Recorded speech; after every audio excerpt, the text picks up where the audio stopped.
All right, so today's date is Wednesday, January 8th, 1/8, 2020. Make sure your name and date are on your notes. What's going on right there? Okay, there we go. Yeah, so we're constructing exponential models. Question, Aurelio? So why did you ding me if I'm not even using the pencil? You have not been dinged, no. That note was not to you. Oh, okay. Just making sure. Yeah. So, who would like to read our objective with a quiet raised hand and cards are not out? We'll not do them today. Jaden. Do you want? I can read it. Yes, please. Convert a word problem into an exponential equation. That's it. Hopefully we can do that by the end of today. Can I keep my card with it? Yeah, I'm not going to pass out cards for today. I want to see how this works if I don't do cards. So wait. Yes, question? How are you going to know that certain people participate? You're just going to remember? I'm going to try to remember. It's a larger class, but I don't have a classroom of 30. It's still half that size, so we'll see. Yeah, so our general formula from yesterday. Let's see if people can help me do this. I'm going to practice zooming in here. Okay, so obviously I'm doing E for exponential equation, but you could have chosen any letter. What is this thing? This capital A. Does anyone remember from their notes yesterday? I see people that are good example students that are flipping back through their notes trying to check. That's what I'm expecting. Caroline. Initial value.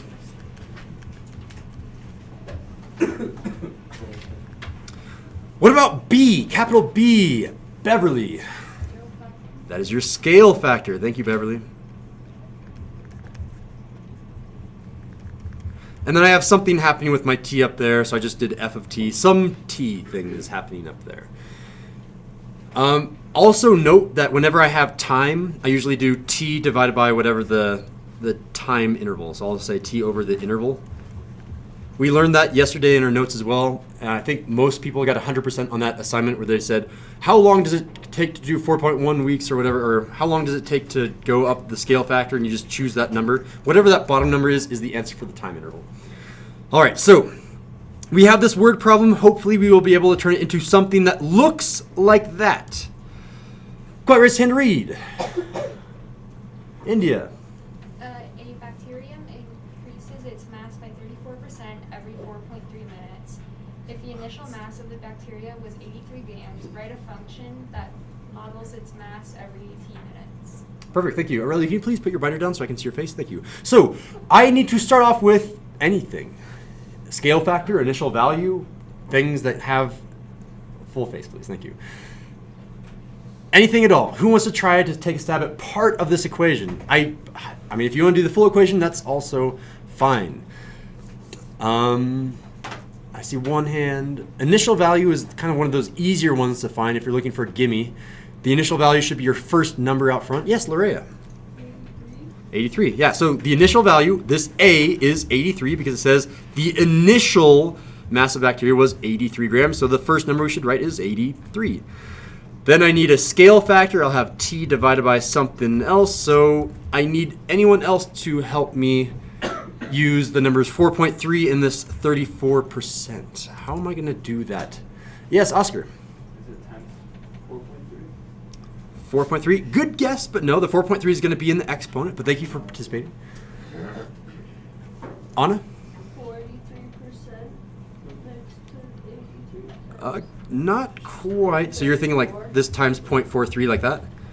I meant 34%, sorry. Oh, 34%? Yes, so 34%, can you turn that into a decimal? 0.34. 0.34. You are 75% of the way there. Dang it. And I'm going to leave this with you, Anna, and you can call on someone else if you'd like. But remember, if I'm increasing, my scale factor needs to be bigger than 1. 0.34 isn't quite bigger than 1 yet. So what could I do? And it's still on you, Anna. You can call on someone. How can I make 0.34 bigger than 1 and still have that 34%? It is indeed 1.34. Yeah, and I'll make this note off to the side. Whenever you are doing plus a percent, like plus, I don't know, a percent, your number is going to be 1. That's kind of a bad example. I'm going to say plus, I don't know, 11%. That's going to be 1.11. If you're doing plus 2%, that's going to be 1.02. If you're doing minus 3%, that's the same thing as 0.97. I'm always adding or subtracting that percent from 1. And that's kind of based on yesterday's lesson that I messed up. But there it is. So I had 34%, which Anna correctly converted to a decimal, and then we added that to 1 because it's increasing. If we were decreasing, we would be subtracting that from 1. Can you please put your binder down as well, Jane? Thank you. It just All right, we're almost done. We've used 2 of the 3 pieces of information. We've used the 34%. We've used the 83. We somehow need to use 4.3. I see one hand. Yeah, Beverly. T over 4.3. It is indeed. T divided by 4.3. Remember, that interval, the time, is always the denominator of that exponent. And you're done. You've now gotten that problem correct in Khan Academy. Let's try another one. Example number 2. Quiet raised hand to read, please.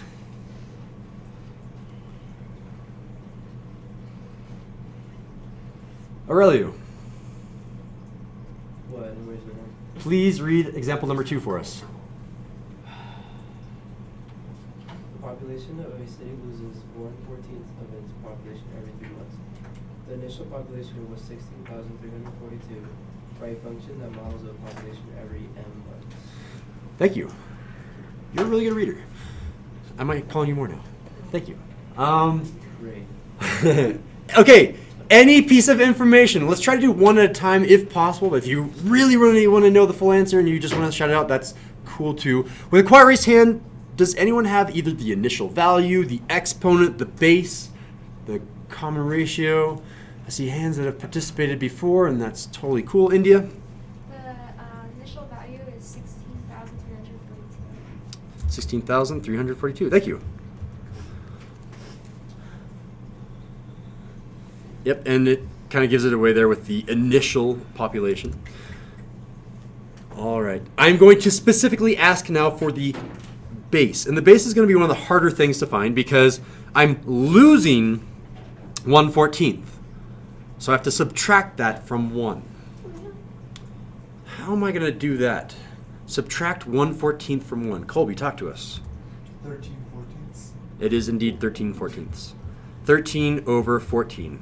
And just to make sure that everyone followed along, to get 13/14, what we really did was we have to take away 1 over 14 from 1. But I can't do that, so I'm going to treat this as 14 over 14. That's the same thing as 1, and then I can do the subtraction problem since I have like denominators. All right, so Colby has our scale factor. Now I need someone to get the exponent correct. Or at least tell me what their exponent is that they found. Know that your variable is going to be m in this case because it's p of m. It's going to be m divided by something. Who's got this? Oscar? Divided by 3. It is indeed m divided by 3. And I heard someone trying to whisper it out loud. Again, I will remind everyone that we should please raise our hands. There's our answer. Final answer. You got it correct in Khan Academy. All right, and our final example is kind of the same repetitive thing. Quiet raised hand to read. Leo. In fall, the number of blooming flowers increases by 14% every 5.6 days. If there were 345 blooming flowers at the beginning, write a function that models the number of blooming flowers every d days. Thank you, Leo. All right, so initial value. What is it? Who's got this? Initial value. Yes, Aurelia, with your quiet raised hand. Is it 345 blooming flowers? It is indeed 345. All right, this next thing, we're going to somehow have to use that percent. I'll give you that hint. We know that we are decreasing by 14%. How am I going to find my scale factor? I will call on someone new. So that kind of limits it down to 3 or 4 students. I will cold call in 10 seconds unless one of you wants to try to do this on your own.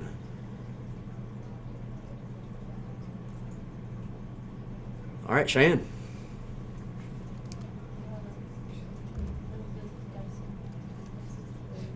Okay, so the decimal is now 0.14. So far, so good? That's what I said. And then what?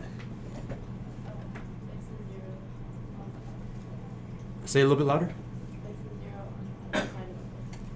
So it should be like 0.14 like that? You're really, really close. So the word decreases means subtract. Subtract from 1. So you have the decimal correct. So I'm going to come off here and do some scratch work. 1.00 minus 0.14. And that will give us our answer. And I'll give you this hint too. I'm going to do the borrowing for you. That's going to turn into a 0. I'm going to borrow. That's going to turn into a 10. Oh, I need to borrow again. Borrow from the 10 turns into a 9. That turns into a 10. So 10 minus 4, 9 minus 1. Cheyenne, tell us what our common ratio is going to be. Sorry.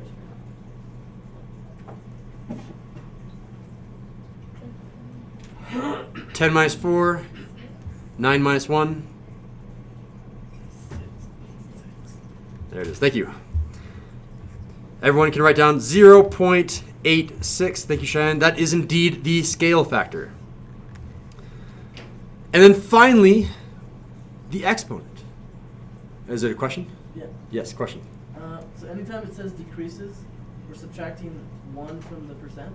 Like when it's moved, when it's turned into a decimal. You do 1 minus whatever that percent is. It says increases, you do 1 Every plus time that it says percent. decrease? Say again? Every time it says decreases, that's what we're doing. 100% of the time, yep. What about when it says increase? Increase, you're going to add instead of subtract. I just add the 1 to the percent? Yep. Okay. And make sure that it's in decimal form. Exactly. And this is the last thing that we need to do when we're done with the notes. It's going to be some sort of lowercase d because that's our variable here. Who's got this? Ooh, it's going to be at zero. Sorry, I know, Emily, you've raised your hand twice and I haven't got to you. I'm so sorry. It's going to be at 0. D divided by 5.6. Is that what you got as well, Emily? All right, it is correct. Thank you both. 5.6, and that is our final answer. All right, give me a fist of 5 on our objective. How well can you turn a word problem into an exponential function? I see 5. Is that a 3? 3.5? 5, 4, 4, 4. India is a 5. Actually, I'll give it a 5. 5. That was pretty- 3. Choose out of 4. All right. Thank you, guys. That concludes the lesson.